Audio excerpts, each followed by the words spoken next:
So let me hand you over now to Dr. John Mugane, who is Director of African Languages, the African Languages Program in the Department of African and African American Studies. He's a fellow Kenyan, so he knows what to say.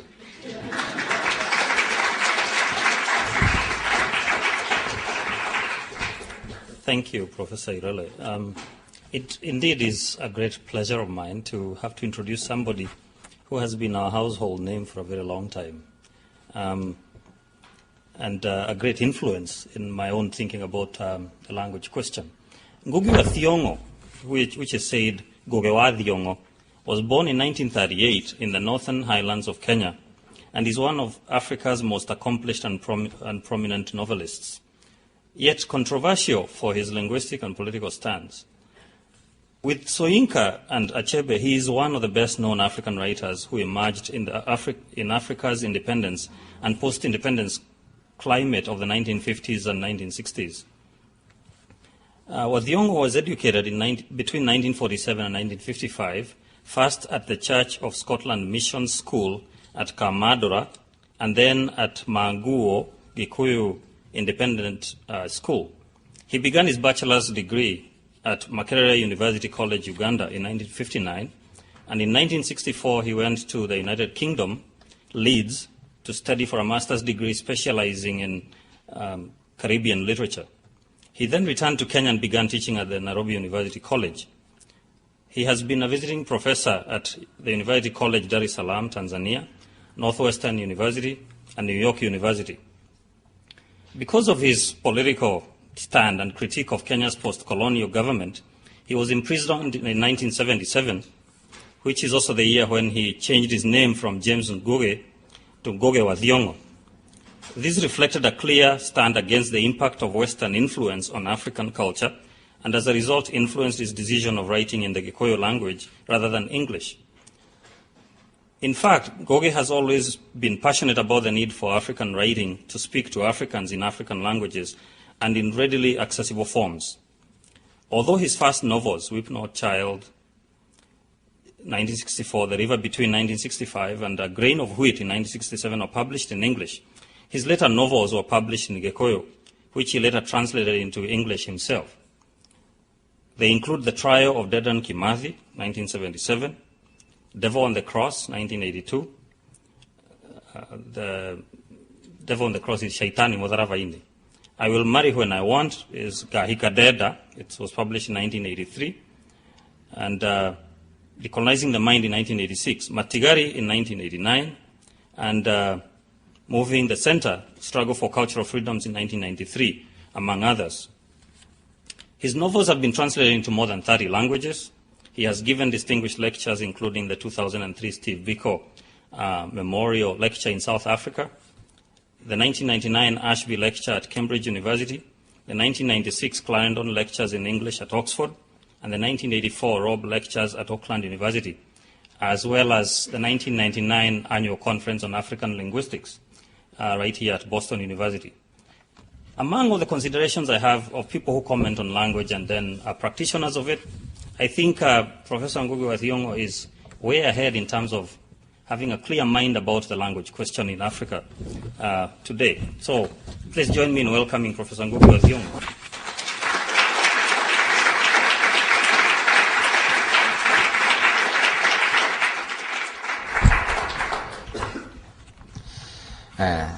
Thank you very much, Professor Magane.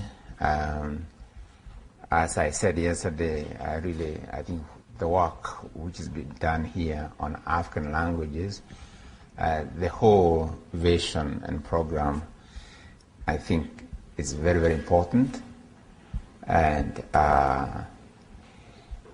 even if the fact that Harvard University itself, institutionally, is behind the program is very important. Because what we need, I always believe that what we need in Africa is self-belief. Self-belief collectively and individually, particularly, collectively. And sometimes we may need a helping hand by saying, actually, what you're doing is all right. We're interested in what you're doing, particularly from higher institutions of learning abroad and also in Africa. I, once again, am very pleased that you are here tonight. Some of you came back from last night's lecture, so for them it's a continuing dialogue. And for those who have joined us today, you are part, of the dialogue. I am particularly touched by the fact that Ms. Macmillan is here. So she has graced this occasion, and I feel very honored that she was able and made the effort to be here with us today. There are many other friends here whom I shall not mention. There are so many, but I just want to mention one because he came, Holela Mangsu, because he came from South Africa yesterday. He flew in and literally came to the lecture at the beginning, and it was, Holela, can you please? So I was very impressed by that, and I think the Macmillan Lecture Series in Harvard should be very proud of that, that he had to fly from South Africa to come to this lecture series. Not to mention that he was my host in South Africa when I gave the Steve Biko Memorial, the fourth Steve Biko Memorial Lecture, during which, in fact, some of the ideas which I'm elaborating on today, were actually, developed, and also borrowing very heavily and from the work of another South Africa, Ntongela, Masilela, who is doing really wonderful work in unearthing South Africa intellectual history, which will definitely have an impact on how we look at African intellectual history when his work, massive work, is actually completed, especially his relocation of African literature and its continuity in African languages rather than in English language. And I think that will change, because a lot of evidence and so on will change the way we have been configuring African literary history. Yesterday, for those who are not here, I talked basically about the planting of European memory on Africa and the consequent, sort of fragmentation, or rather the planting of memory in Africa as part of the fragmentation, of the continent, what I call dismemberment. The most important, of course, being the first dismemberment, around slavery, when Africans, millions were brought by force into America and the Caribbean, the Pacific, and so on, followed by other types of dismemberment within a continent, Berlin Conference being one of them. But I also talked about dismemberment from economy, from power, and in a way most important also disconnection from memory, so that the European memory of place and so on, planted on the land, on our bodies, on our mind, becomes more or less the starting point of our memories. And also, I was trying to say yesterday, and which is the running theme in these three lectures, is the need for wholeness. And I'm trying to argue that, in fact, so many movements in Africa are movements in quest of that wholeness. So today I'm going to talk a little bit about remembering practices and innovations. That really basically is the title of this lecture. It's slightly different from what you have on the leaflet. Remembering practices and innovations. And remember, I'm using the word remembering in the two senses of remember, something which has been dismembered, remember, and also remember in a sense of memory and so on, those two senses, The other senses which emerged yesterday during the discussions and so on, and they are evoked by the word, remembering or remembering Africa. So I'm going to talk a bit about remembering visions and practices. Stories of dismemberment and remembering can be found in African myths, the oldest and best known being the Egyptian story of Osiris, Isis, and Horus, the original trinity of Father, Mother, and their only begotten Son. It is a story that fascinates African writers. Ikoyama of Ghana has recently published a novel, Osiris Rising. And a Kenyan, Kamoju Ashira, imprisoned by the post-colonial Kenya government for 2 years in a lonely camp in 1982, in a lonely camp where once Mau Mau resistance fighters were tortured by the British in pre-independent days, writes an epic in Gikuyu called Thagana Therera, addressed to Thagana, the main river in Kenya, and finds himself evoking the inspirational memory of the Egyptian Trinity in a Kenyan anti-colonial resistance. In the valley, I'm just quoting him, in the valley of your mother-in-law, the mighty Kiira, now nicknamed Nile, daughter of Namlolwe, she too, like you, rolls and flows along forever, causing toward the kingdom of Isis and Horus, the falcon god, an old kingdom bequeathed them by their father Osiris, he of the crown crested with twin plumes of white ostrich feather. Kiira, Nile, who, like you, has suffered much triumph and pain. She, understanding your cry of help, quickly answered you, took to heart the cause of your beloved folk, manacled and detained. She thus inspired the whole world to cry, shame to the British jailers of your fighters. Thanks to her, Hola, the death camp, was closed. But it will be reopened by the post-colonial government, of course. Kamoju Ashira is, of course, drawing parallels between the colonial and neo-colonial tortures, and he hopes that the unity brought about by the river's cycle of life will also cry shame to the neo-colonial jailers. Why does the Egyptian myth hold such fascination with writers in post-colonial Africa? Why, we might ask ourselves, does a political prisoner in solitary confinement in a semi-desert area in 1982 turn to the myth, millions of years old, for inspiration in facing the present in Africa? According to Plutarch, Osiris is killed by his brother Seth, who throws the coffin into River Nile. Isis recovers the box and hides it. Seth, who stumbles upon the recovered box, is angry, and he cuts up Osiris' body into 14 pieces. He scatters all over Egypt.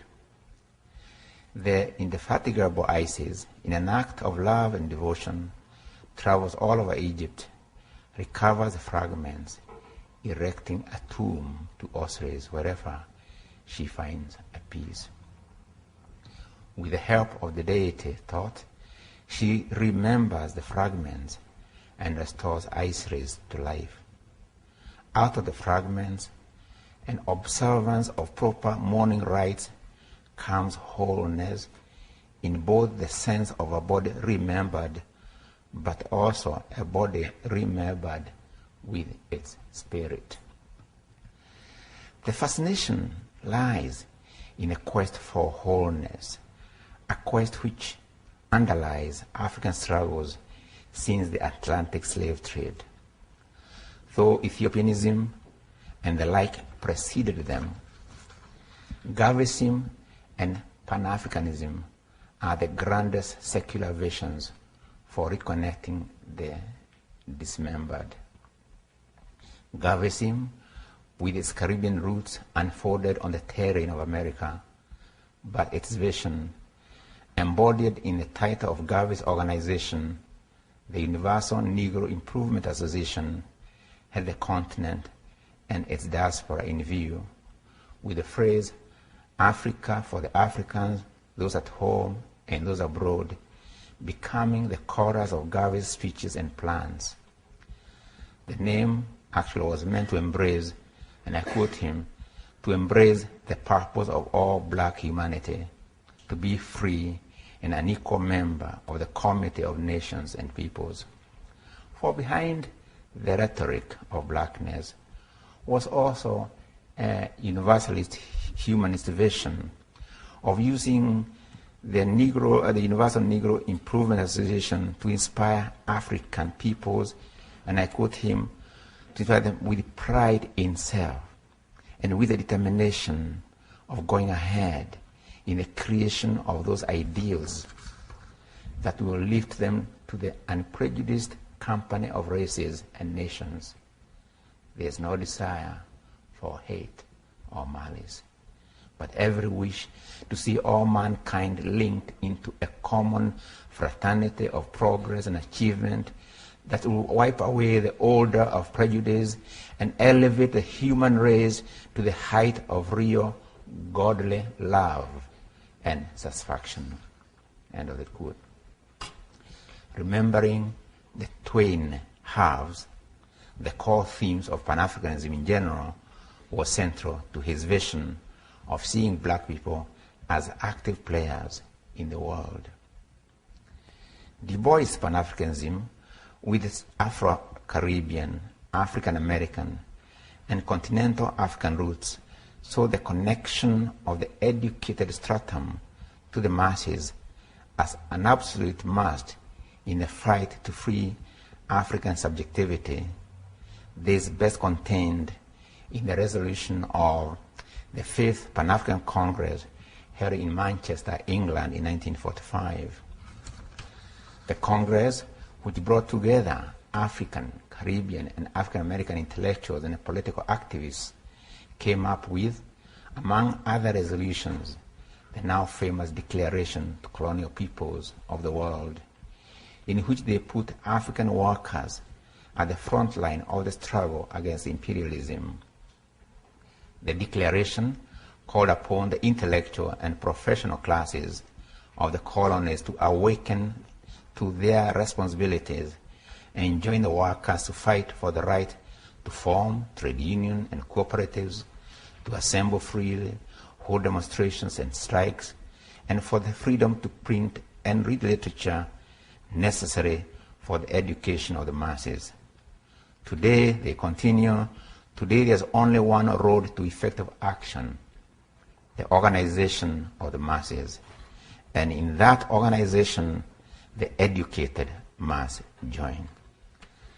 That particular Congress, in fact, inspired native political intellectuals to return to their domiciles in Africa, the Caribbean, and America to organize on the ground. Galvanism and Pan-Africanism, as remembering visions and practices, have had the most visible results with the gains of the black rights, civil rights in America, the independence of the Caribbean territories, the independence of Africa, the fledgling OAU, or Organization of African Unity, and now an even more fledgling African Union.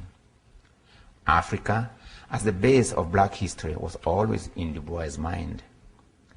I quote him, "As I face Africa, I ask myself, what is it between us that constitutes a tie which I can feel better than I can explain?" he asks in Dusk of Dawn.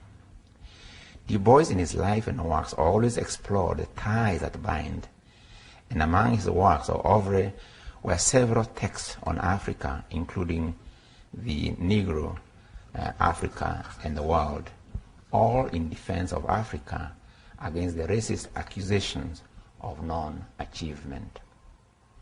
In posing the question of feeling against explanation, he's also making an important link between the economic and the political quest, which can be explained in terms of geographical origins, color, and a shared history of oppression with roots in slavery and colonialism, and the cultural, psychological, which is not so easy to explain in empirical terms, but which can be felt in the souls of black folk.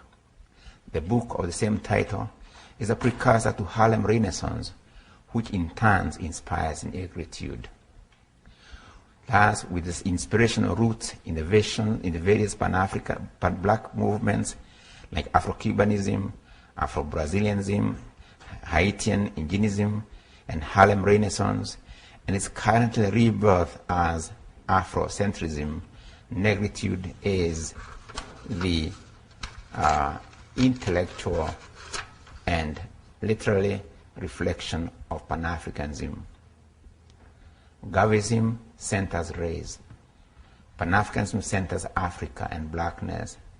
Negritude, blackness, and Afrocentrism, a method of viewing the world, the opposite of Eurocentrism, which tends to see itself and the world around it as having an originally Greco-Roman center, and the consequent conception, as Molefe Asante puts it, of the foundation of civilization in a Greek miracle. In between the two cultural movements of negritude and Afrocentrism were the great assemblies of black writers, African, Afro-Caribbean, and African-American, first in Rome in 1956 and then in Paris in 1959, which brought together a whole array of names which have become almost legendary, in our discussion, Frantz Fanon, Richard Wright, George Lamming, Senghor, the founders of Presence Africaine, and others. There are also the 1962 African Writers Conference in Makerere, Uganda, attended by, among others, again, luminaries of African thought, Ezekiel Mfalele, Adam Amaine, Bloko Modisane, Louis Nkosi, that's from South Africa, and from West Africa, Wole Soyinka, Chinua Achebe, Christopher Okigbo, J.P. Clark, and from America, we had Langston Hughes and Saunders Redding and Ada Drayton from the Caribbean. And then, of course, there are the first gatherings in Senegal in 1964 and Nigeria in 1976, with an even greater participation of black folk from around the world.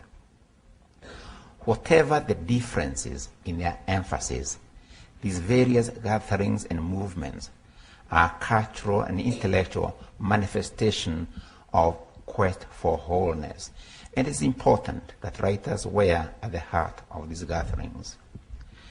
Creative imagination is one of the greatest remembering practices.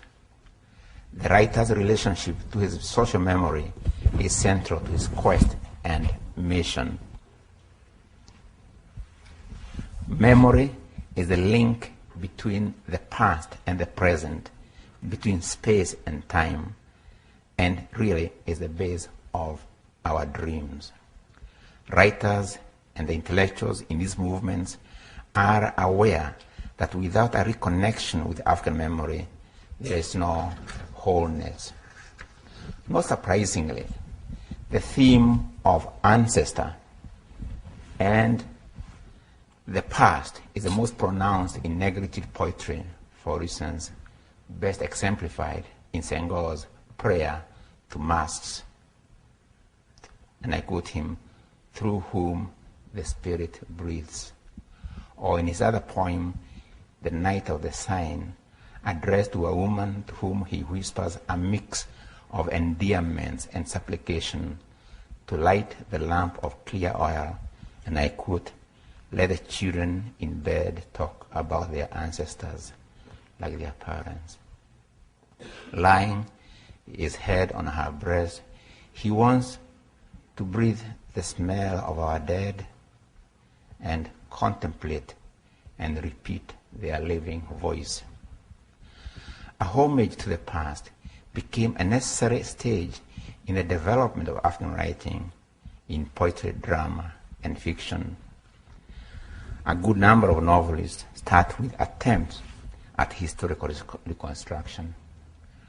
My own work, From the River Between, Through Weep Not Child to A Grain of Wheat, make a historical continuum from pre-colonial colonial subjugation, anti-colonial resistance to independence with a glance at the post-independence era. Fanon sees this as a dialectical negation of the perverted logic of colonialism, which, and I quote him, as he says in The Wretched of the Earth, which is not content merely to impose its law on the colonized country's present and future, or satisfied with snaring the people in its net, or drain the colonized brain of any form or substance, but, continuing the quote, turns its attention to the past of the peoples, disfigures, destroys it. Delving deep into their past then, the colonial intellectuals found to their joy that the past was not branded with shame. And I quote him again, but with dignity, glory, and sobriety. Reclaiming the past triggers a change of fundamental importance in the colonized psycho-affective equilibrium, Fanon says. Memory and consciousness are inseparable, which is to say that mind is embedded in memory. And language is the means of memory, or more appropriately, following Benjamin, it is the medium of memory. It is here, in response to means of memory, that the various movements' quest for wholeness seriously falter. Their relations to both European and African means of memory remains problematic to this day. What, in other words, are the writer's position vis-à-vis European and African means of memory? The problem must present itself differently for the diaspora and the continent. In diaspora, the question is this: how do you raise buried memory from the grave when the means of raising it are themselves also buried in the grave or suffocated to the level of whispering ghosts? And on the continent, the question: did the death intended for your means of memory actually materialize? Two very different questions. It is my view that while the diasporic writer may have in some ways responded to that question, those on the continent, at least the visible majority, did not even argue about the availability or not, the effectiveness or not of their native means of memory. Acting as if their native means of memory were dead, at least not available, the continental African chose to use the languages that buried theirs to connect with their own memory, a choice which has hobbled their remembering literary visions and practices. When reminded that African means of memory did not die, some writers have reacted with indifference, hurt surprise, hostility, or come up with arguments about the inadequacy of their own means of memory, or even cleverer claims as to how borrowed means of memory can prove equally effective or even more effective in reconnection with their memory. Reactions not dissimilar to Anglophone writers in Ireland vis-à-vis Gaelic or Irish.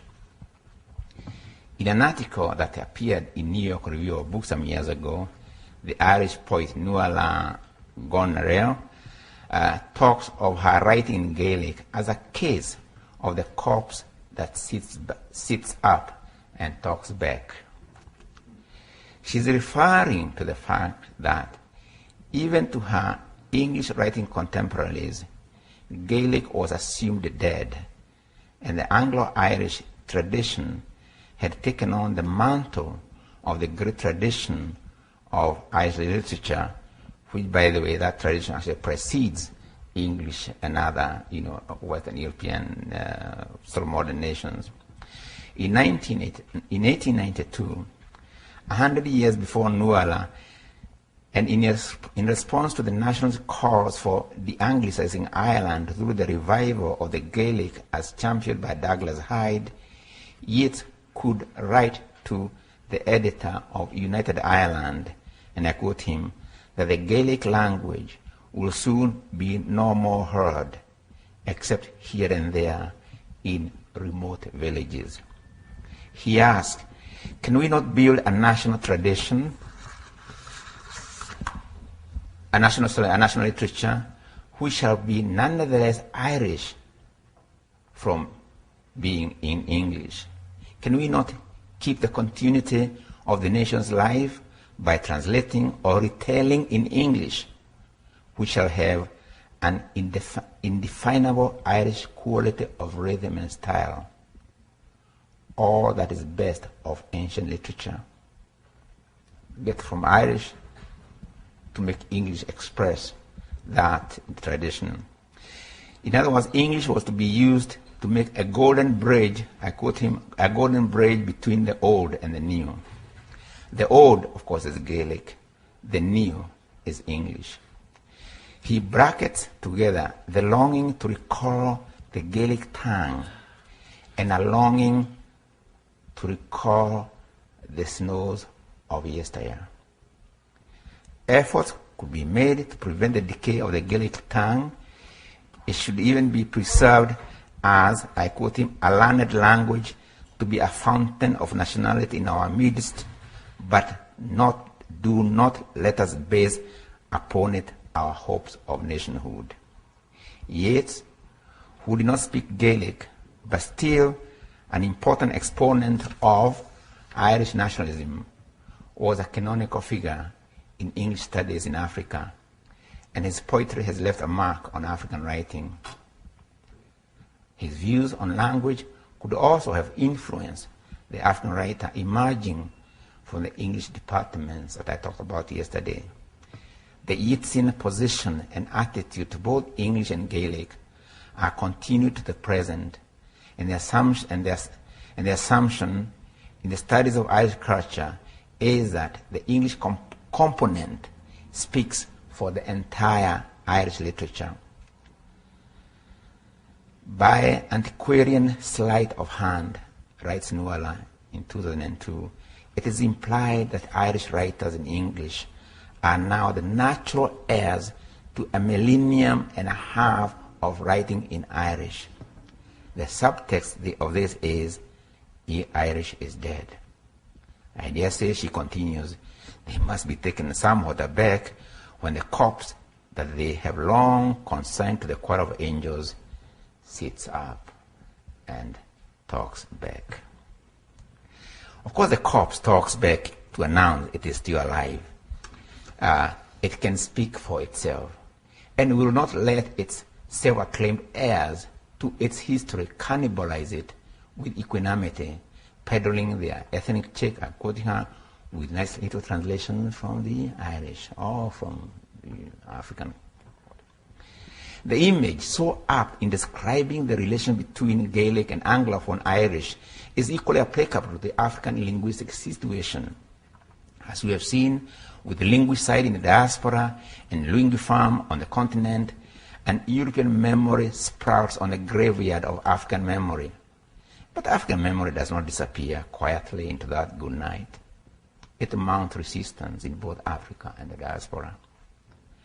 However, because of the linguistic fate of African languages in the two situations, the means of African memory in diaspora and the continent take different paths, and hence the different questions they face.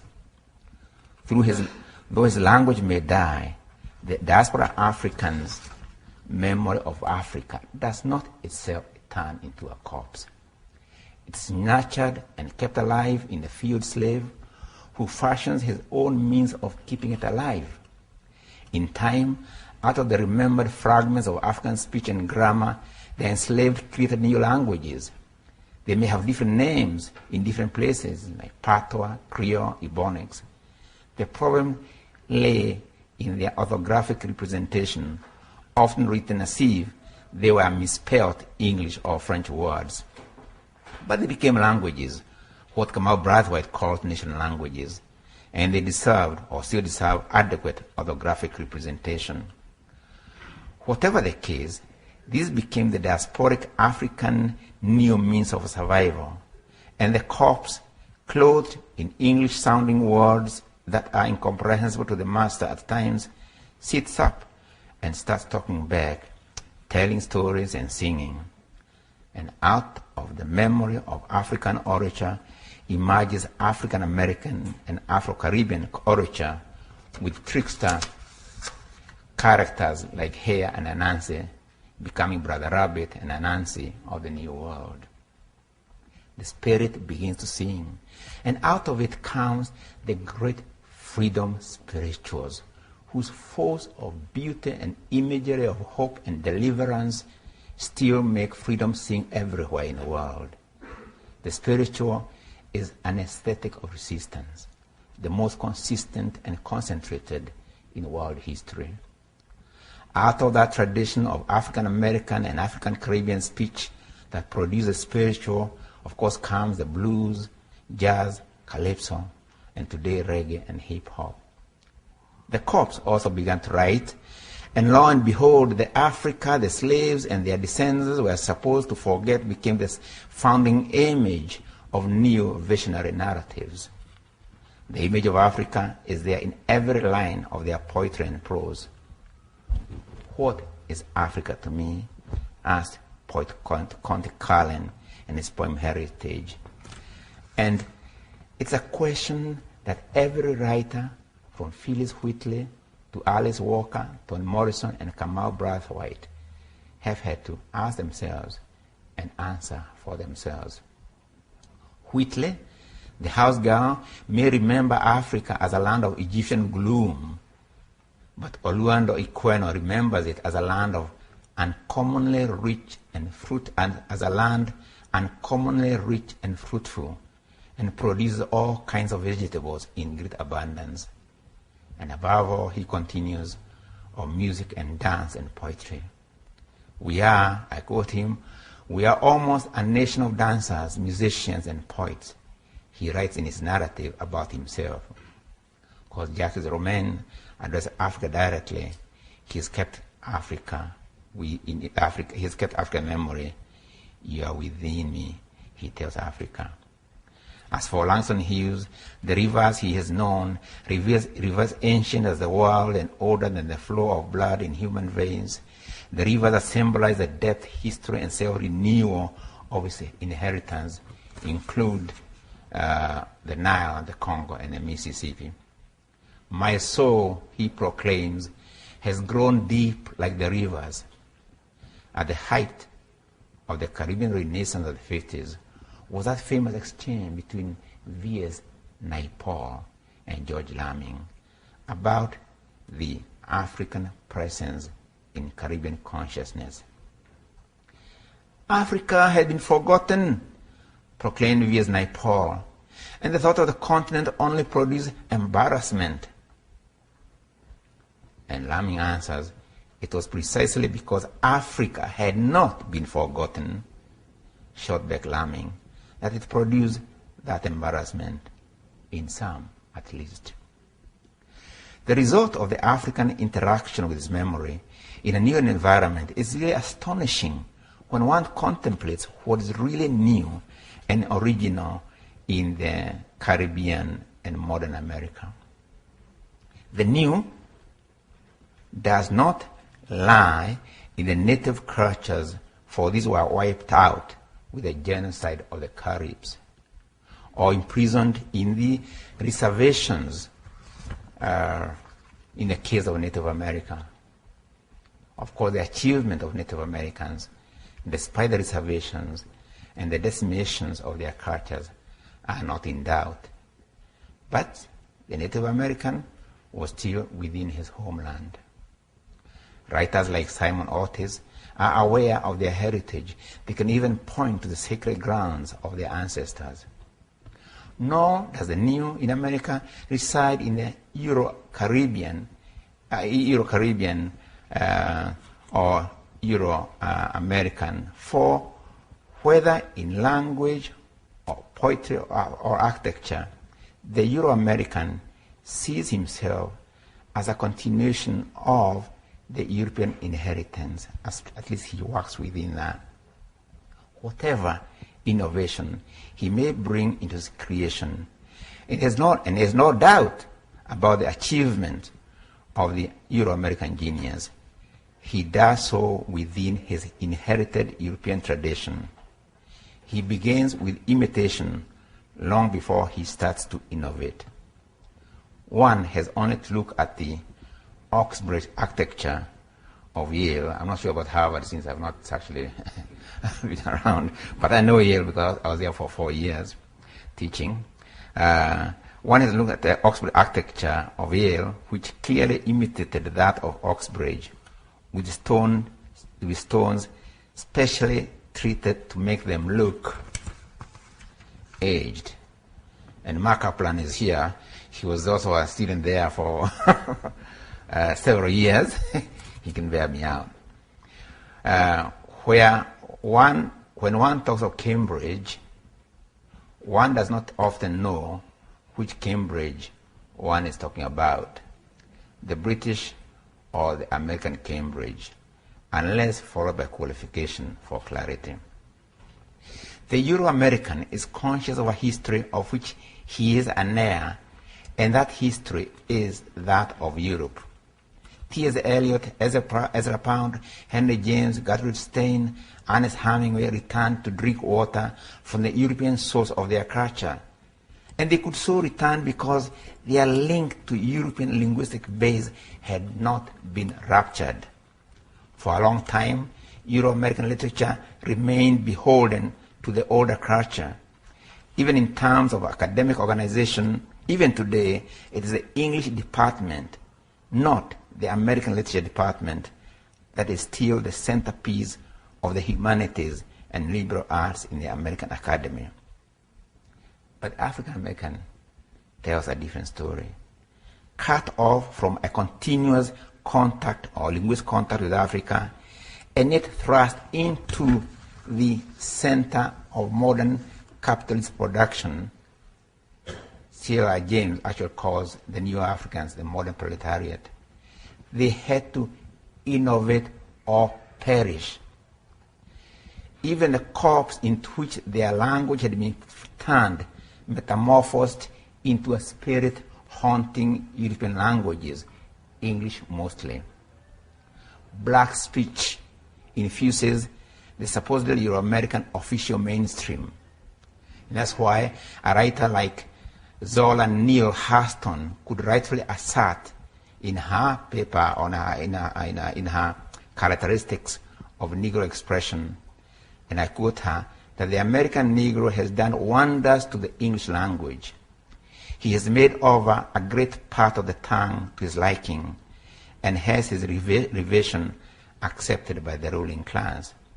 No one, she continues, listening to a southern white man talk could deny this. Not only has he softened and toned down, strongly consonanted, he has made new false words out of old feeble elements. Black speech is, of course, integral to Mark Twain, or as it is also to William Faulkner, for instance. And of course, black music is the main part of the American mainstream. Grabbing, clutching whatever lay around him, and washing it in the ancient rivers of the African memory that will not die, they created the truly new in music, dance, song, and prose in American and Caribbean cultures, a feat whose triumph, despite the turbulence of their history, is celebrated in the poetry of Kamau Brathwaite, for whom, on the ground, trampled with the bull's swath of whips, where the slave at the crosses was a red anthill eaten by moonbeams, by holy ghosts of his wounds, the word becomes again a god and walks amongst us. Look, here are his rags. Here is his crutch and his searcher of dreams. Here is his hoe and his rude implements on this ground, on this broken ground. At the end of the Arrivants, a New World trilogy that includes rites of passage, islands, and masks, Kamau Brathwaite ends with a vision of these among whom the world walks on this ground, that broken ground, walking, making with their rhythms something torn and new. What about the continent? Here, African languages may have been shut out of the classroom, marketplace, and administrative centers. But they may indeed have been forced to whisper like hungry ghosts. But they did not die. They were kept alive by the peasantry in the culture of the everyday and in the great tradition of orature. Like his counterpart in the field slave, the peasant as a whole, speaking Yoruba, Wolof, Akan, Zulu, the whole lot of languages in Africa, remains the collective griot, keepers of communal memory. They do whatever they can to express the world in their own languages, sometimes even assimilating words from English or French. But one cannot say the same of dwellers in the linguistic mansion of the European linguistic master, the elite cut off as they are from the social body. Sent by the community to get knowledge out there in Harvard, Yale,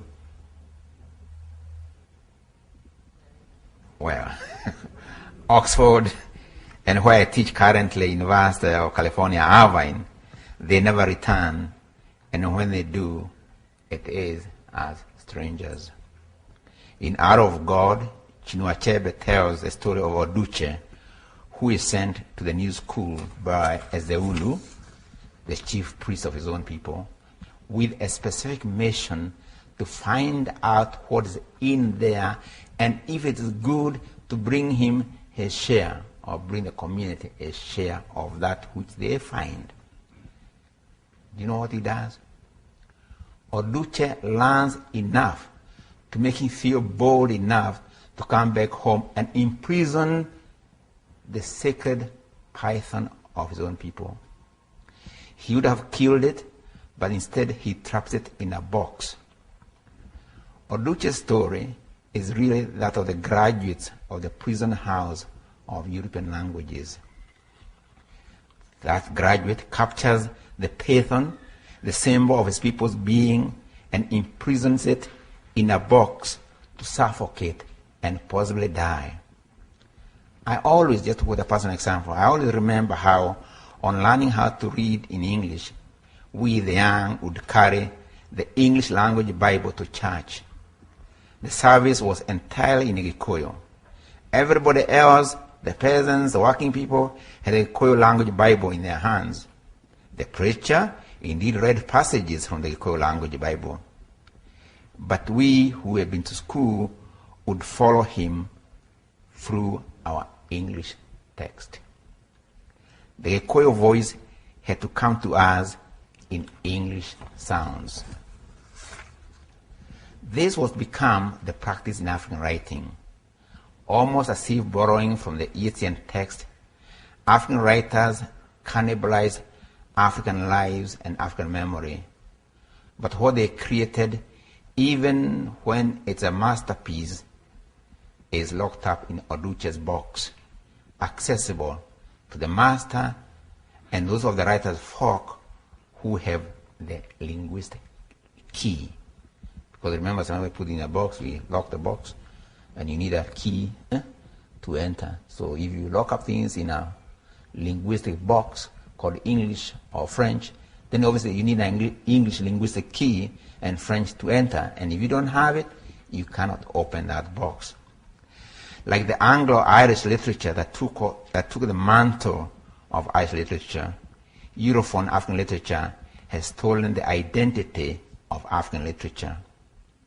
Here, the case of Ireland is different in the sense that English had become the majority language spoken as the mother tongue, even by those who advocated the Gaelic revival. In that sense, the Irish case is closer to that of the African diaspora, where English, or some forms of it, became willy-nilly the majority language of the diaspora, a kind of foster mother tongue. But on the continent, the majority, even today, still speak African languages. Growing up in two different contexts, since the Great Dismemberment, the diasporan and the educated continental African came to have two different attitudes to African memory and the means of memory. We can see this even in the conception of negritude in diaspora and negritude in the continent. Negritude was born of the interaction between diasporan and continental Africans in the streets and classrooms of Paris, in between the wars, symbolized by the trio of Thiong'o from Senegal, Césaire from Martinique, and L'Endama from French Guinea. The three, or what was French Guinea, the three conceived it as they collaborated on the periodical L'Étude Noire. But though certain common themes and imagery ran through their poetry, and Césaire specifically acknowledges the role of Thiong'o in making him aware of Africa and its singularity, their brands of negritude have different implications, almost contradictory vis-à-vis African memory. In the 1967 interview with the Haitian poet René Depestre, and reproduced in his work, Discourse on Colonialism, Césaire says that his discovery of his negritude in between the wars came from his realization that though he was French and bore the marks of French custom, branded by Cartesian philosophy and French rhetoric, if he broke with all that and plumbed into the depths, into the unconscious of his being, then what he would find was fundamentally black. It was a plunge into Africa for me, he says, adding, I felt that beneath the social being would be found a profound being over whom all sorts of ancestral layers and alluviums had been deposited. His plunging to Africa was a way of emancipating his consciousness. Césaire did not have an African language, but he plunged into what African languages had produced in his strive or his struggle to create a new language, one capable of communicating the African heritage, an Antillean French, a black French, that while still being French, had a black character. And he could say that he didn't have an African language, but he tried to connect himself to what the African language had to offer. There is a Yeatsian ring to his declaration when he talks of national Irish literature. When Yeats talks of national Irish literature in English. But Thiong'o, unlike Césaire, for whom French was his mother tongue, had an African language. He came from an African language community. So his plumbing into the depths of Africa had necessarily a different purpose. He cannibalized what African languages had produced to enrich French. There's a difference. Césaire goes to African languages which he does not know to gather enough to do what he could within French. Césaire goes to African languages to cannibalize, to enrich French. His famous statement that emotion was to Africa what logic was to the Greeks, and the necessity of their synthesis as expressed in so many of his poems in the image of the blood that the Western civilization needed to oil its rusty joints, put him in the position of Achebes or Duce, imprisoned the African Python in a French box. If Cecil's position is closer to Yeats, who wanted to plunge into the Irish language to create out of it an Anglophone Irish literature that had an Irish character, Senghor's position is closer to that of Matthew Arnold in relation to Welsh and Celtic heritage. I mention Matthew Arnold again because he was a canonical figure in the study of literature in Africa, and his book, Culture and Anarchy, I'm sure is a text which Abiola and others, would have read, and studied very meticulously. But there was another side to Matthew Arnold. He wrote, in fact, he gave a lecture at Oxford literally in defense of the study of Celtic literatures, but his attitude is very, very interesting. Celticism for him was a depository of a spiritual power from which the Saxons could draw. And it is in its being an archaeological site of sentiment and spiritual power that Matthew Arnold advocated its study in his 4 lectures as chair of poetry in Oxford. Otherwise, for purposes of entry into modernity, and I quote him, the sooner the Welsh language disappears as an instrument of the practical, political, social life of Wales, the better. The better for England, the better for Wales itself. End of the quote. A Welsh writer could use Welsh to say something about punctuality, but I quote him, but the moment he has anything of real importance to say, anything the world will the least care to hear, he must speak English. For all modern purposes, let the Welshman speak English, and he who is an author, let him write in English. But Matthew Arnold actually waxes almost lyrical in the defense of the virtues of Celtic genius of Welsh, but as a has-been, a relic, useful as a source of the spiritual vitality for the Saxon English. Apart from its counting for a good deal, I quote him, far more than we Saxons, most of us imagine as a spiritual power, such Welsh could be a useful subject for the science of origins, comparative philology. Hence, Arnold combines both the Yeatsian enthusiasm for the innate wild Celtic blood, the most un-English of all things under heaven, from which to create an Anglophone literature to express Irish modernity, and the Spenserian sentiments in the 16th century vis-à-vis Gaelic, where he saw its virtue as lying in its being a dead language, useful for the study of as antiquity. The Celticism that Arnold talks about and the Yeatsian wild Celtic blood are very close to Senghorian negritude, a vital force that could be extracted to add ethnic check to his contribution to French as the language of universal civilization. Senghor, and I'm using Senghor really as a metaphor, Senghor hardly ever talked of enriching any African language, and the only time he showed enthusiasm for African languages was when he banned Sebene's Shadow, a brilliant film on slavery, where characters actually speak African own languages, and he did this because Sebene had spelled the word shadow, C-D-D-O, with 2 D's instead of 1.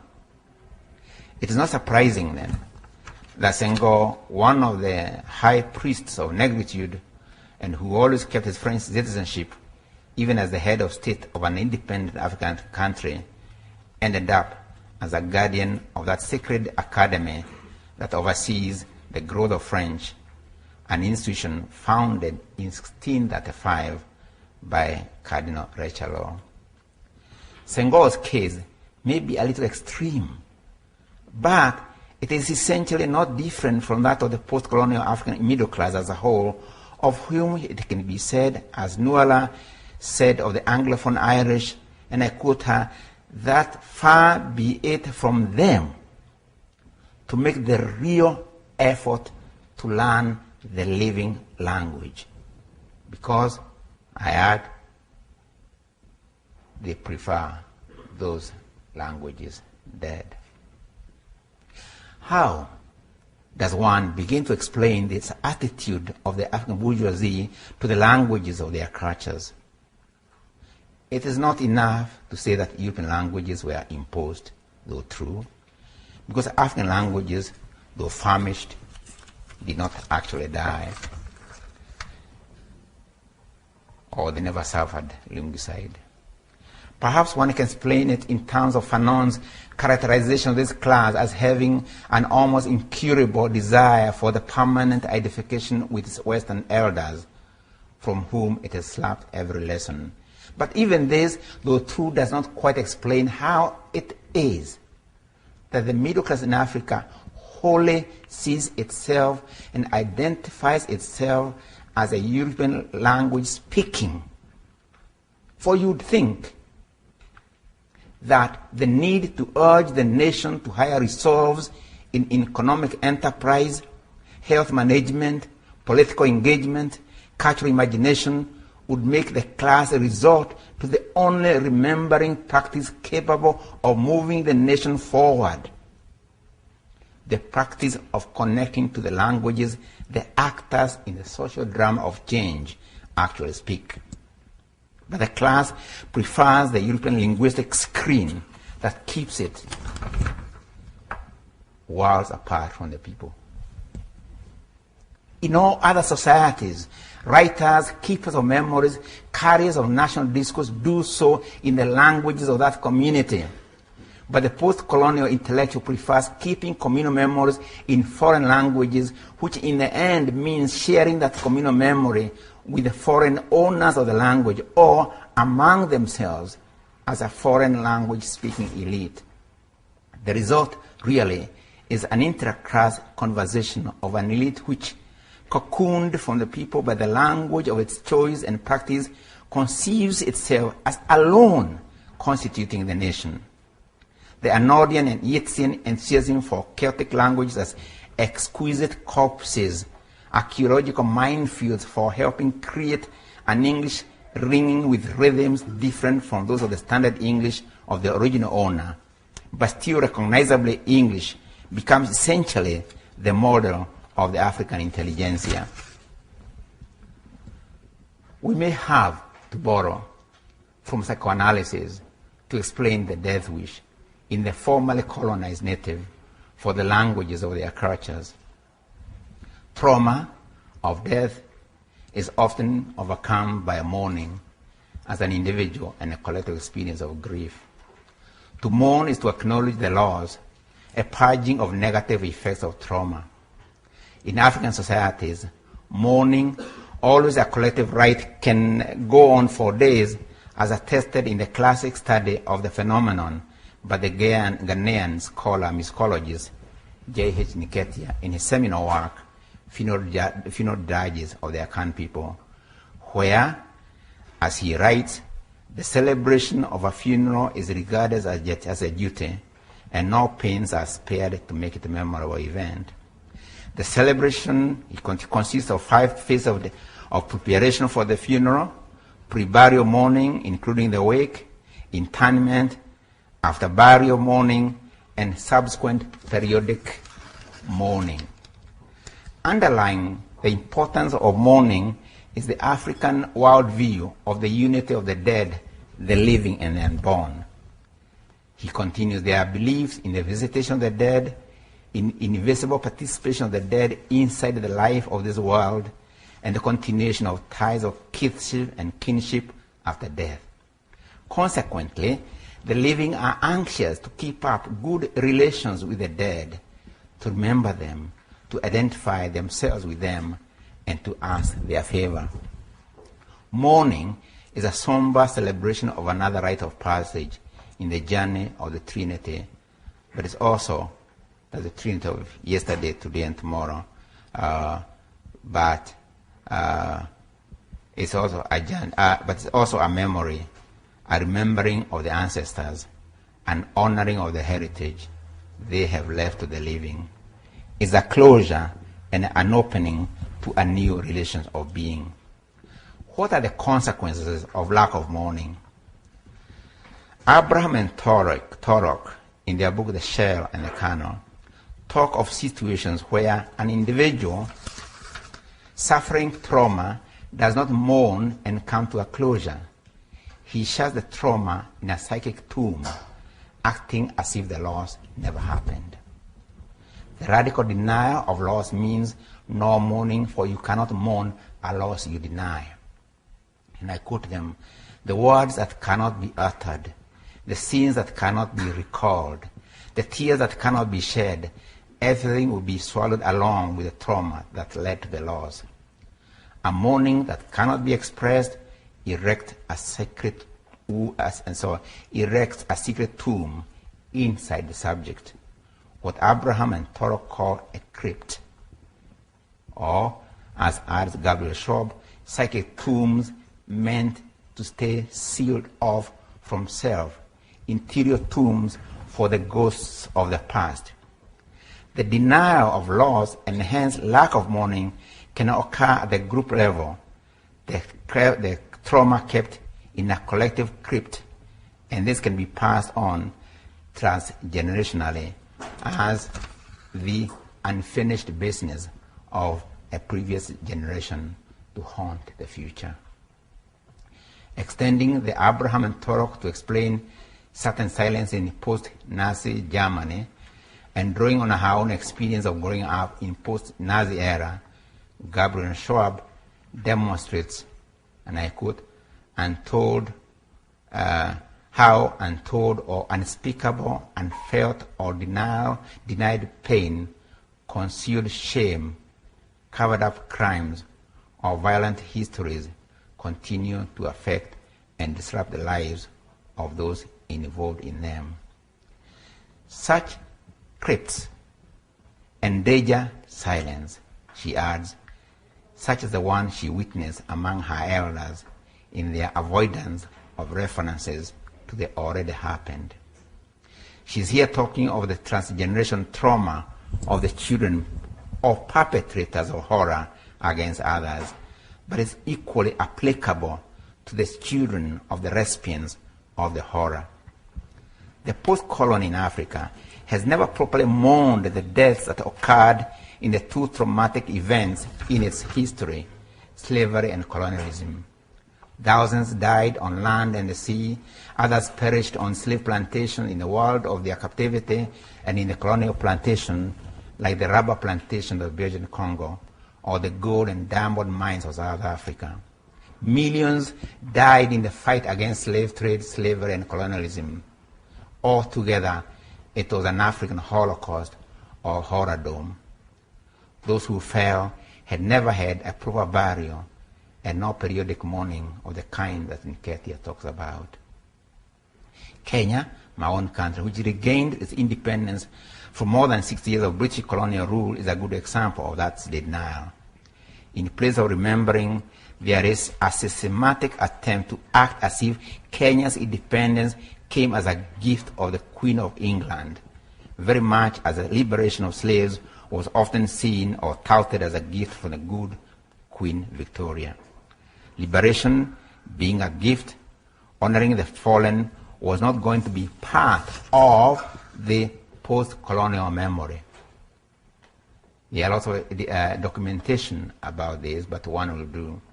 At independence in Kenya in 1963, some playwrights wanted to put up a play to celebrate the struggles and remember those who died in the mountains and concentration camps of the British colonial state. They wanted the spirits of the fallen to be with the Kenyans at the moment of hoisting the flag of our independence, the result of years of bloodshed. The government stopped the play. That's an African government. One of the ministers stating that that was not the way Kenya was going to embark on its independence. In his book, Race Against Time, Frost, a British writer, then a diplomat at the attainment of Kenya's independence, narrates this incident with approval. This is what the Kenyan poet Kamoja Wachira decries in his poem The Ghana Derera or The Ghana Flow, in which he associates the rot of the post-colonial Kenyan society to that in neglect, as if the lamentations of those who never received proper mourning still haunt our independence. That's why he begs the river to awaken the memory of the living to the crime committed by the Kenyan nation in not mourning the thousands who fell in their fight against the British colonial state, men and women who shed their blood that we might live as free men and women of Kenya. Here's the river. Why do these monstrous curses rain upon us? Were some firstborns after birth left to wild beasts? Is there an unpaid debt the founder and his progeny left to our ancestors? A debt never settled or blessed with right ceremonies? Or are there perhaps some brides, a captain and dowry left unpaid? The Ghana River, tell us, do we still owe some rams to our ancient in-laws? Maybe charms left unburied or weapons of defeat reused without cleansing. Oh yes, perhaps the stale tears left too long unshed, first festering inside. For those countless dead, never yet mourned, killed at war defending your lands, mighty river, tell us, have the elders offered a sacrifice of goats and you, without a blemish, to atone for their daughters having conceived out of wedlock? The unity of the dead, the living and the unborn is broken. There is no healing, no wholeness, only dislocation of the national psyche. For in not remembering the past, in this whole point of ancestors and so on, for not remembering the past, there are no inherited ideals by which to measure the excesses of the present. And Kenya, believe me, is not alone in this. In the content as a whole, the post-colonial slumber was not to be disturbed by memories of the African horrordom. Slavery and colonialism become events of shame, of guilt. Let's shut their memories in a crypt, a collective psychic tomb, which is what Oduche symbolically does when he shut the Python, a central image of his people's cosmic view, in a box. Abraham and Torok say that shutting unwanted memories in a crypt can manifest itself in hiding in language, what they call cryptonym. Nketia has shown an intimate bond between mourning and language when he observes that the requirements of social life often impose forms of linguistic behavior on individuals or groups of individuals in a given situation, to which are attached values that appear to govern their continued practice. The study of verbal expressions in such a situation is important not only for clear understanding of the problem of meaning in a language, but also for a deeper understanding of a people's life from which they are ultimately derived. In a carnal social life, one such situation is the funeral. Cryptonomy, as developed by Abraham and Torok, refers to operations in language that emerge as manifestation of a psychic crypt, often in form of fragments, distortion, lapses, or ellipses. Abraham and Torok are talking of lapses and ellipses in the same language, but cryptonomy can take the form of hiding in another language altogether. And we know this, that immigrants into new society, especially when escaping their own histories, have been known to consciously and deliberately refuse to teach their own children their own language, the language of the country and history from which they are in flight, to make the children more easily assimilate in the country and culture of adoption. Erasure of memory is the condition of assimilation, whether forced, induced, or willing. and the new language becomes a screen against the past they do not want their children to face. And my view is that the kryptonic practices of an African bourgeoisie that never properly acknowledge the traumatic reality of slave trade, of colonial tortures, takes the form of hiding in European languages, erecting a barrier to their deeper understanding of their history, or putting up a screen that creates a distance between them and their history as felt experience. Within the crypt, the writer has double pleasure. He has screened himself from the trauma, the shame of defeat, shame of a language of the crutch of defeat. At the same time, he freely borrows from the language of shame to claim a separate identity in the language of victory. He imagines that the death of the language of shame allows him to create freely in the language of victory and earn a place in the universality of European languages. This death wish for African languages by Africans themselves is reminiscent of Ben Jonson's Daughters of Niger traveling to the English shores to be washed white.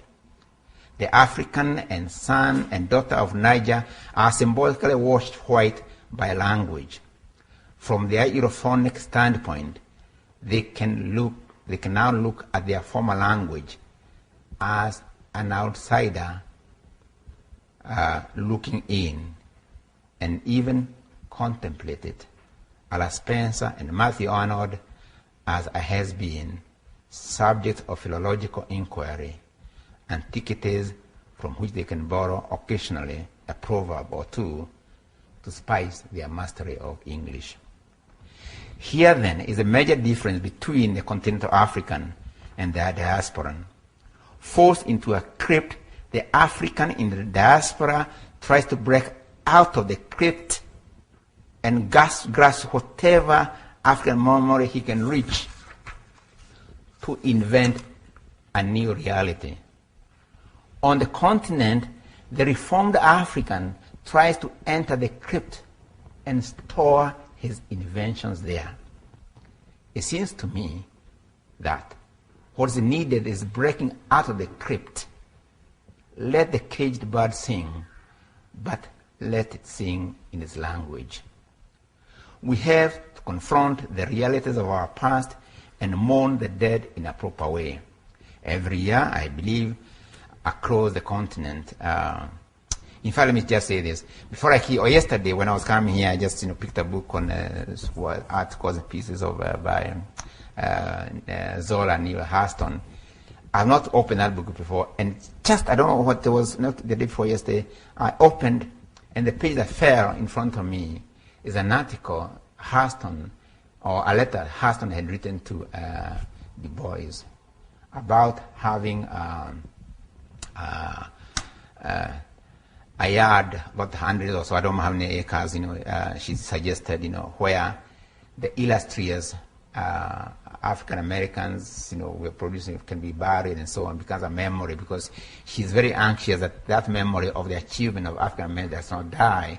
So he wants this, graveyard or whatever, or burial ground to be kind of, a place where all these, can be remembered and so on, And I was very excited by this, and I thought I must tell you this, because in my paper I had also written that every year across the continent and the entire diaspora, there should be a day of collective mourning for millions whose souls still cry for proper burial and accordance of proper mourning rites. In the absence of such formal performance of mourning and resurrection, the arts, music, literature, dances, the cinema must assume the role of the rites that connect our past to our present as base for the future. But one cannot honor the dead, engage the living, create dreams of tomorrow in foreign voices. Those rites can only be wrought in languages of the loved ones. Is it enough, asks the Ghanaian poet Kofi Anyidoho, Is it enough to dream in foreign languages and drink champagne in banquet halls of our proud people while our people crack palm kernels with their teeth? It is not enough. It is not enough, he answers. Thus linking the question of language to those of material being.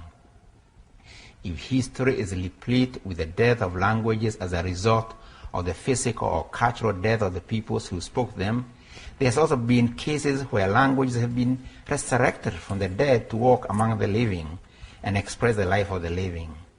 Israel needed the resurrection of Hebrew to reconnect with the ancient memory it carried.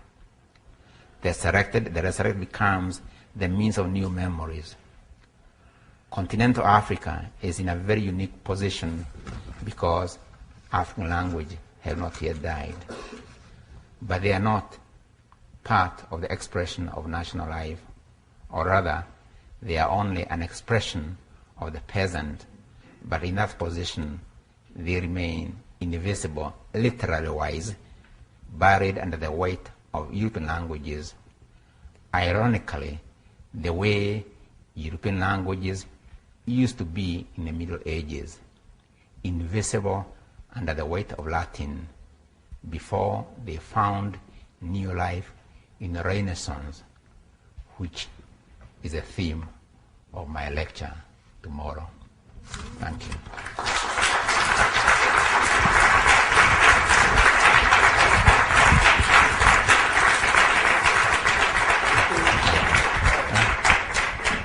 Well, I'm sure that you will have questions.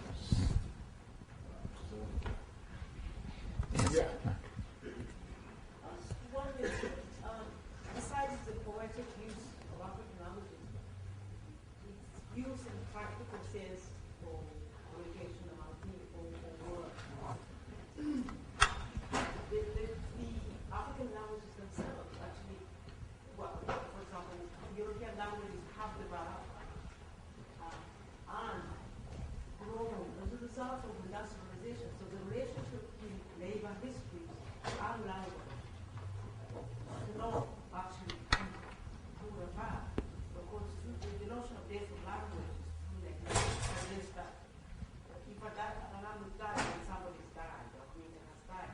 How do you reconcile then this problem on the other hand, African languages are known as the English, whereas users, if, for example, you go to Uganda, you find because Bashiga was moved for portals to get a job on paper tea, so they can speak Kiga, they speak Uganda, they speak Swahili, they speak, Toro, they speak all the Uganda languages. They need to use this language to communicate and work.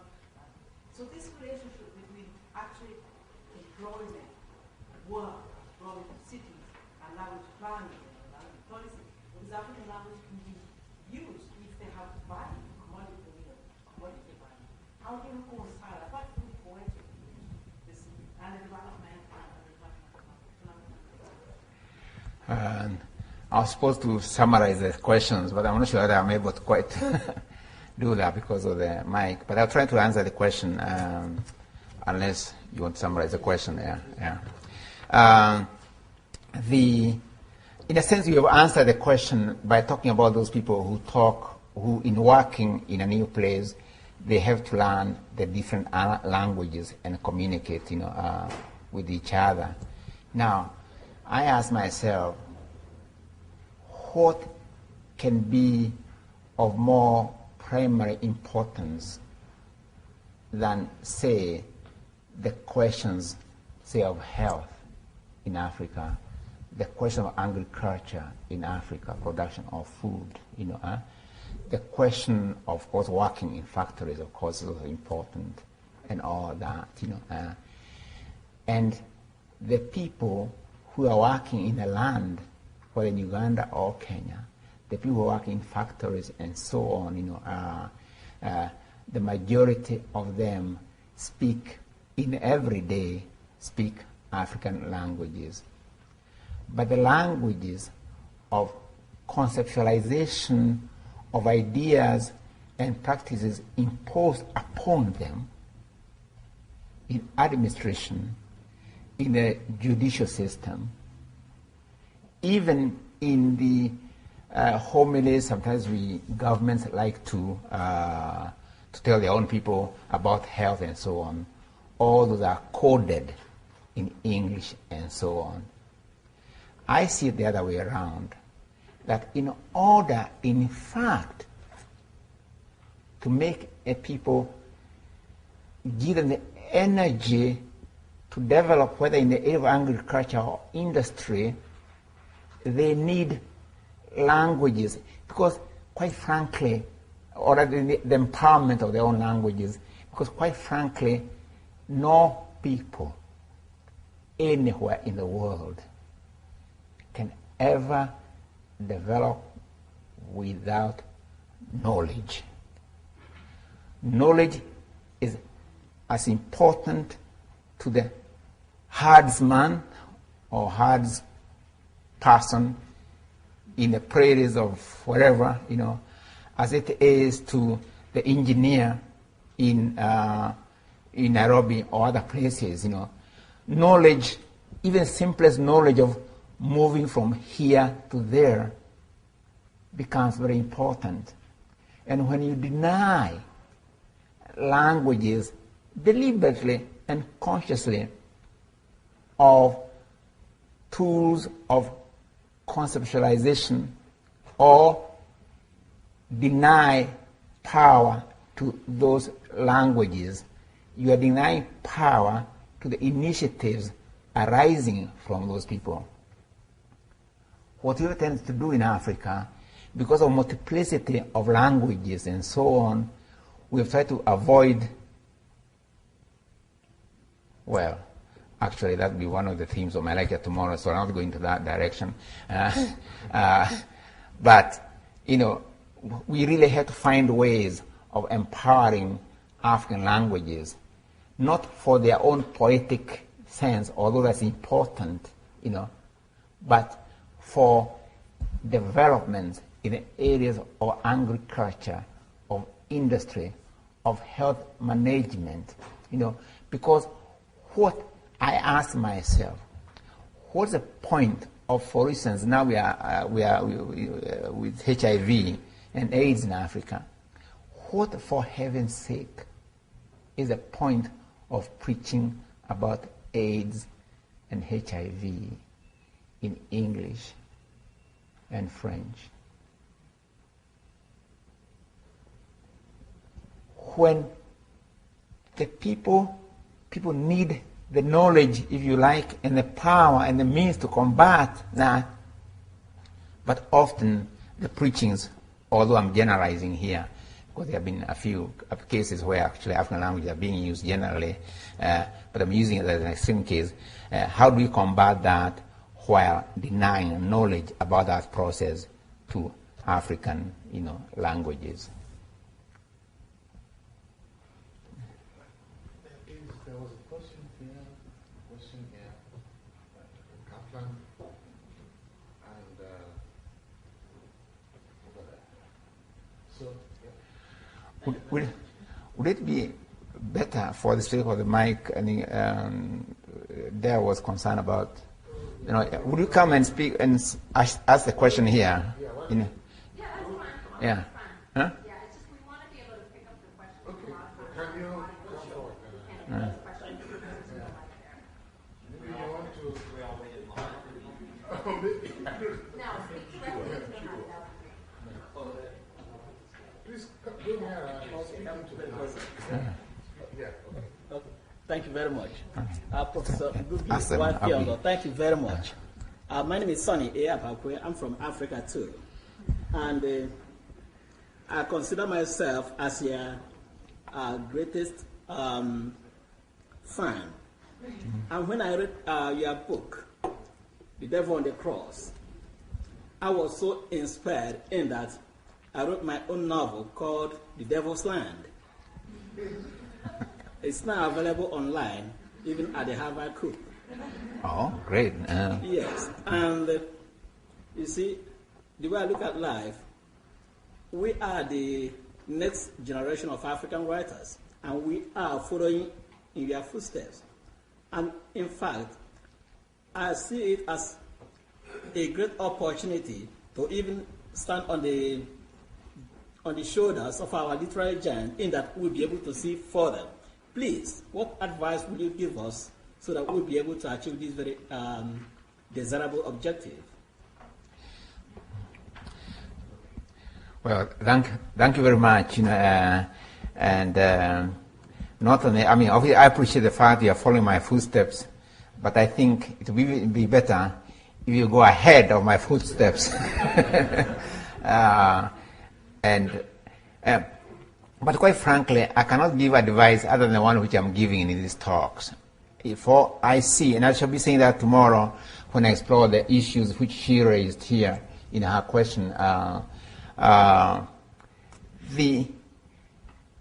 We have, it's not a question of desire, it's not a question of can I do the educated generation of Africans have to do something about their relationship to their languages. There's no two ways about it. Let me give you an example. You come to Harvard, say in engineering. I was talking to one of the students from Kenya who is doing engineering here. So it means that hopefully by the time you graduate from Harvard, you have the best possible knowledge, say in engineering or in agriculture or in health. So who is better placed to translate those ideas and put them very simply in an African language from which you come or I come? In other words, you are used to Achebe's image of Oduche. When Oduche is sent to school to get what good he can find there and bring home the share to the community. What's the point of getting the share and then closing it in a box not accessible to the people? I still think, of course, it's important to go to universities in Harvard, in Oxbridge, universities in Africa, and get knowledge. Go wherever we can, hell or heaven, to get the fire, or whatever we need to get from there. But we have to bring that fire to the people who most need that fire. But there's no point in being sent to get fire from people who are suffering from cold or from too much snow or whatever it is. And instead of bringing the fire, you actually get the fire, but sit beside it, warming yourself happily. And here you've been sent to get that fire. That's the advice which I would give, especially the younger generation of writers. But I may say it's not hopeless, because actually there is now quite a shift. Not fundamental one as yet, but I can see when some of us started talking about writing African languages, there was a lot of hostility, I remember. But now, the hostility is not there. There's no total embrace of that position, but the hostility is not as pronounced as it was in those days. Just before going on, I just want to interject a remark here that there are differences between various African countries, because in the 70s, definitely, there was a kind of renaissance of Yoruba writing, to the extent, in fact, that there was a Yoruba writer who could live on his writings. You see, actually, in fact, he was teaching at the university, he retired, and could live on his royalties, on his books in the Yoruba language. There was, in fact, a big, a substantial, considerable Yoruba public that would sustain. Because they need to preach here. Sustain, his career. And he's now into films. He now makes films in the Yoruba language. So, this needs a bit of qualification. The other thing I wanted to interject is that there has been a real effort to celebrate the memory of slavery. So there's this, between the Republic of Benin and Haiti, there was this agreement to start what they call the slave route, and UNESCO has taken it up. So that's, I mean, I'm just trying to qualify some of the observations that you've made, that it's not exactly hopeless, you know, so there is some kind of light, if you like, at the end of the tunnel. Yeah, thank you for the comment. Yeah. Professor Thiong'o, I wanted to ask you to comment on somewhat of an anomaly to what you've sketched in the past 2 days, and that is, for some of us younger African writers, we find ourselves in a different conundrum, and that is we choose to write in English at the expense of our own native tongues. And that's not because we make associations or the way we enter the English literary tradition isn't through the English Renaissance, but what gives the English language its cachet is African American writers or New World African writers. So on the one hand, we're a different sort of interlopers. We're disconnected from our native tongues, or we're choosing not to write in our native tongues, but what's given English its capital and its cachet isn't necessarily Shakespeare, but Baldwin or Morrison.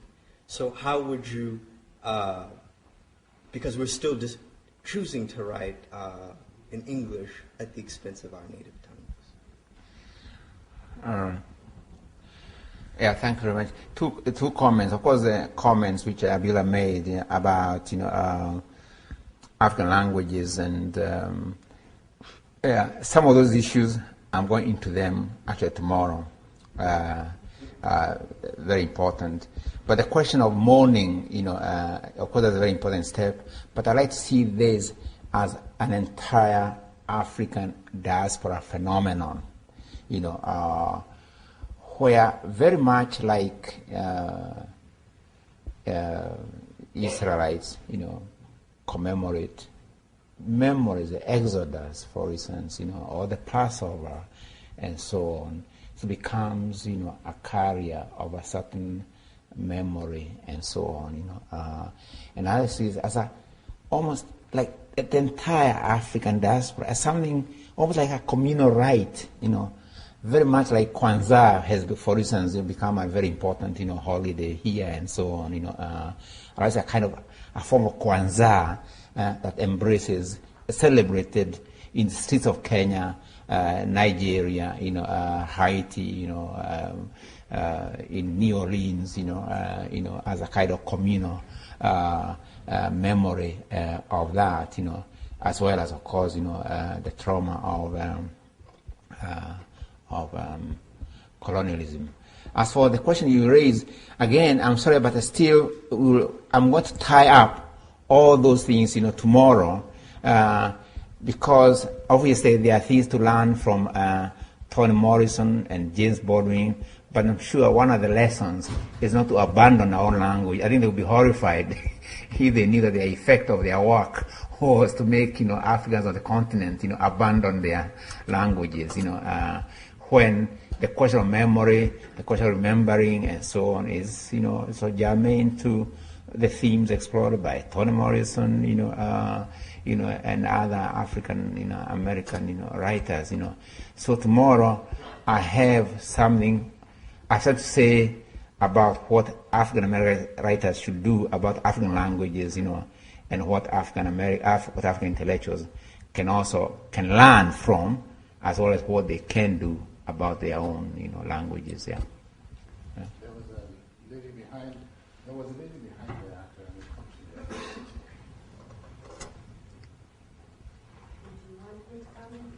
there. Yes. Yeah.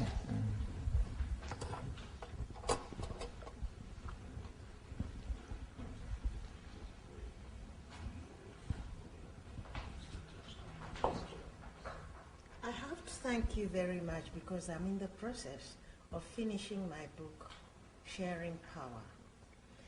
But then, my most important questions are two. My name's Christine Kaluma. I come from Uganda.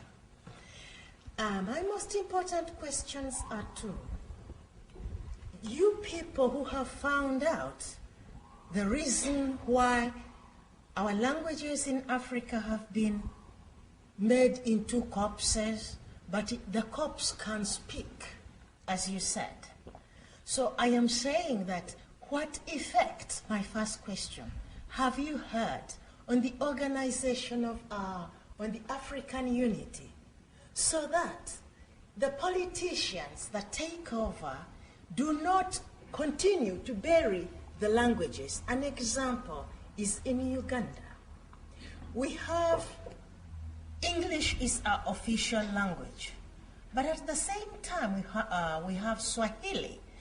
But I was surprised when I was in Nigeria, at least when we made the constitution of the new republic, that is during when I was there. I'm not Nigerian, but I happened to be there for 8 years. It so happened that they picked Yoruba, Hausa, and Igbo to be one of the leading languages in that country, because it was the majority language, 40 million, okay? But then, what I'm trying to make is, in our other African countries, the politicians seem to be finding it very convenient to say, for unity, we have to speak the other foreign language, making our own languages the corpses. And this is what I'm saying. You people being in the place where you can at least get at the organization of African unity or African unity, you can influence them to see that the languages which are within our countries do not just die because of political reasons, uniting the country. We could unite in diversity. Secondly, I'm asking, why is it that, well, my father learned Latin, okay, and when I grew up, I found them speaking Latin and speaking English as well. They are graduates, of course. But then, I was surprised to see them, you know, taking a lot of glee in speaking the foreign language, trying to put it in us, until somehow we rebelled and said no, because at home the law was you had to speak English. Okay? So how are we going to write or to appeal to those people, especially the parents who seem to be real mindlessly colonized because they have their BScs and all these, they went to England, did their Cambridge or whatever, Oxford. Okay, to make them, you know, they are dead corpses. Of course, they are corpses. But to make them appeal to their children and the other people, because these are the educated among our families. That is how I saw my uncles and my father. Okay? But to see that at least I come here and listen to you, I feel so happy. So how are we going to make the the corpses of our fathers and our uncles be alive, speak from the grave? That is my question. Thank you. Thank you. Actually, your question is actually a comment, very useful comments, and I really appreciate, you know, the way you put it. Just for the sake of record, again, actually, the cultural charter of OAU has always had very positive things to say about the use of African languages. And AU recently, I think, declared 2006 the year of African languages. So at the level of sentiment, there is often a, payment of homage to the necessity of African languages, but the practice is a very different thing at the level of governmental policies in the home area, and of course the whole practice of the elite. Now, in your comment, you have actually put, you've really pointed to the real psychological, I call it psychological problem because there's no other way of explaining this phenomenon. Why on earth, we ask ourselves, collectively and individually, we should get that glee in mastery of the foreign and get an even greater glee in ignorance of our mother tongue. Or even sometimes deliberate refusal by parents who know African languages, deliberate refusal to pass those languages on to their own kids. And that's why using psychoanalytic, maybe example might try to see how it might explain this phenomenon, because it's a real a psychological problem. Because there's nothing, the reason I call it psychological is this, but there's nothing wrong in knowing even a million languages. What's wrong with that? It's empowerment. In other words, there's nothing wrong in having one's own language and then having additional million others. But there's something wrong, very fundamentally wrong, when you want to know a million languages in order not to know yours. That's what I was talking about, the question of the base, the relation to the base is a distorted relationship.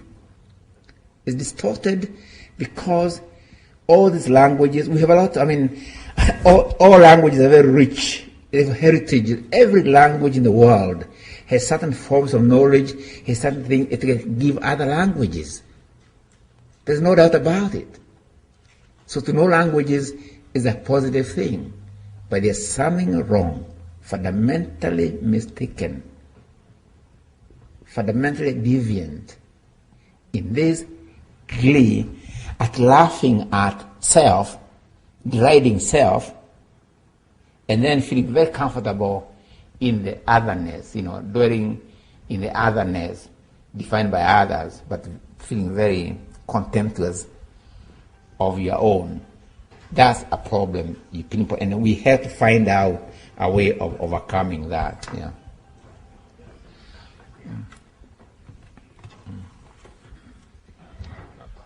I want to join the consensus in thanking you for an unusually rich and suggestive address.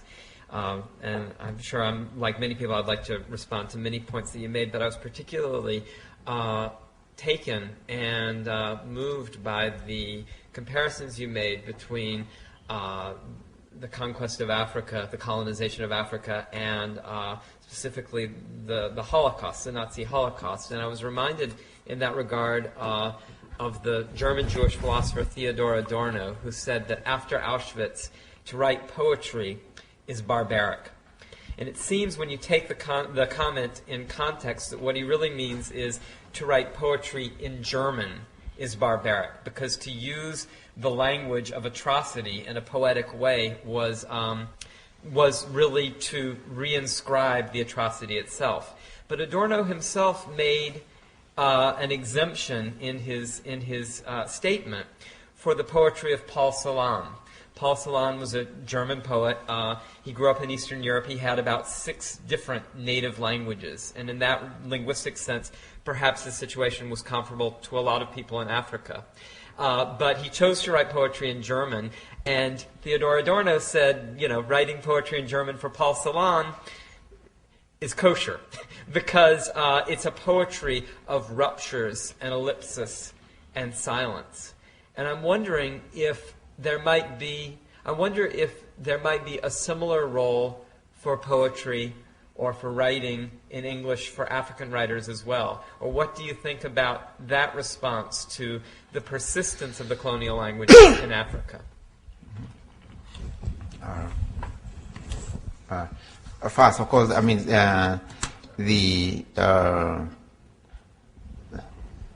of all, in a way, it's commendable that Adorno should have said that, because at least he was acknowledging accountability of German accountability, German culture or whatever, to the atrocities. What is sad about the African situation is that the perpetrators of the crime of slavery, even today, never acknowledged as a horrordom or Holocaust. They never do. I remember clearly, because I was asked to comment upon his visit to South Africa, Clinton, when he was in South Africa, and he was actually asked to apologize about slavery.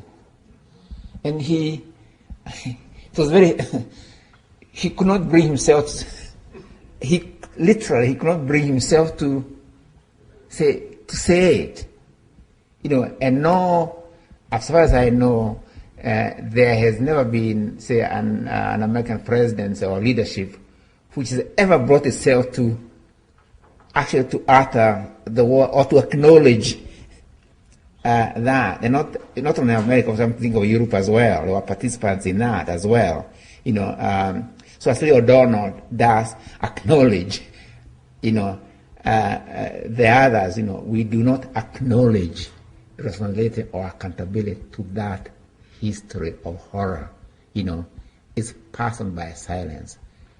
But, of course, one can understand it when those who were or who may see themselves as inheritors or descendants of perpetrators of the crime do not do that. But what about the inheritors or descendants of those to whom the crime was done? It is surely our duty to be able to not only remember the crime and celebrate, not the crime, but at least the resistance in a crime, and I think in that case it's even more criminal, in a way, to celebrate those people in the languages of those who brought them to their collective death, Now, this does not mean that there's no role today, for European languages in African lives and so on, but this is something I want to go into tomorrow. Yeah. I think we have one more question, but just before, when Dr. Kaplan made that remark about the possibility of the descendant of slaves writing the language of the master, the person that comes to me immediately is Mrs. In that particular way, that you are breaking up the language, expressing precisely those resentments, the historical grievance in that language, the language of the master. And I think this is also quite kosher, as you Please, yes. I think this will have to be the last, I'm afraid, because Thanks very much, Ngugi. As Ngugi was saying, he came to South Africa a couple of years ago and truly revolutionized the way we talk about these things to this day, actually. The way we talk about issues of language and place names and all of that. I do want to say, though, that a couple of things. One is that the psychoanalytic explanation, for me, is perhaps necessary but not sufficient for understanding why people make these choices. I do think that the choices, for example, for English or in favor of English, are very political, and they have a lot to do with political interests and material interests. And of course, the two are linked, the psychoanalytical and the political, but I would love to take the conversation to the realm of power. That's one thing I'd like to go, away sort of and think some more about myself. That's just one thing. I'm also grateful for what you say about mourning and the absence of mourning. Because in South Africa, I think what we did, actually, we came up with a very clever device of the concept of reconciliation, which we presented as mourning, when in fact it served to shut the processes of mourning. So there was this idea that you will have you will have mourning for 1 year, and then you'll close down the Truth and Reconciliation Commission, and you will have done with that mourning. So I can relate to this idea, but I just wanted to share how these processes could also be presented as mourning. So in a sense, I'm warning against the idea of the formal announcements or of mourning that we get from our governments or from international institutions. And then I'm really lastly interested in many ways, South Africa is new and old in those debates. And you've spoken about the debates between people like Dhlomo and Vilakazi on this issue. I'm sitting here trying to figure out, okay, on which side are we as Black South Africans in particular? Are we sort of on the diasporic side, where we've kind of gotten out of the crypt? Because there are a lot of people who came from outside, who were in exile, and came into the country, like Ezekiel Mpashele, with some of those insights from outside the country. So I suppose the question that I want to leave with is, what happens when the diasporic and the continental meet? What culture do they produce? Yeah, again, tomorrow.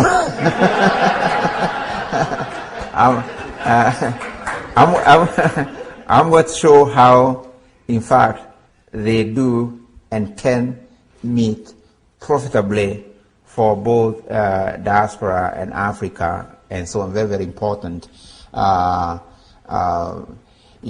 for the psychoanalytical analysis, it's just one of more explanation to try and understand this phenomenon, which ultimately is also political questions of power and so on, But sometimes in the African situation, it even beats that in a sense. Who's be more powerful if we're marketing, say, a product? Surely, being able to get this product reach those who can buy it in Zulu or Xhosa makes a lot of sense. And what's happening? In fact, it's now is Gates with Microsoft, who is now trying to develop some of the or market some of the software in African languages, Kiswahili in particular. So we do not see its possibilities. Then it has to take Gates to come and try to sell his software or whatever it is, then, makes marketable in Kiswahili, in Zulu, in Yoruba, and so on, I barely talk about, Yoruba people being about 10 million or 40 million or 30 million or whatever the figure, Danish people are only 4 million, for heaven's sake. Norwegians, they are 4 million. And Sweden, 8 million. So if you put 8, they are so altogether Scandinavia has, 16 million people. They are not even, Yorubas are more than that. These can sustain an intellectual, technical tradition in Denmark, in Sweden, in Norway, but we cannot. It's in our minds. That's why I come to psychological. It's in our minds. It's nothing else. There's nothing in this world that says you cannot, create engineering fits in Yoruba, in Kiswahili, in Kikuyu, and so on. Is there, and although I will go into this tomorrow, but I cannot help but say it, we can do it. We can do it, and the lady who was here from Uganda who talked about, finding commonality in diversity, we can only find a commonality, by in fact accepting not only diversity, but then go to that base, and then seeing how do we bring those diversities, together, and so on, But there's no question in my mind that the question of the base is so crucial to African development, technologically, culturally, because there's no way we are going to move forward. Ignorance cannot be and will never be the way to anywhere, It's only knowledge and more knowledge that can illuminate the path along which we travel and so on. So very, very important. So, but as I said, and not to advertise, I become a kind of commercial of these lectures kind of thing. A lot of those questions, I try and tie them all together tomorrow when I talk about the possibilities, or even the actualities of African Renaissance. And of course, remember the theme of this lecture, the overall title is the barrier, remembering Africa, the barrier and resurrection of the African memory. Well,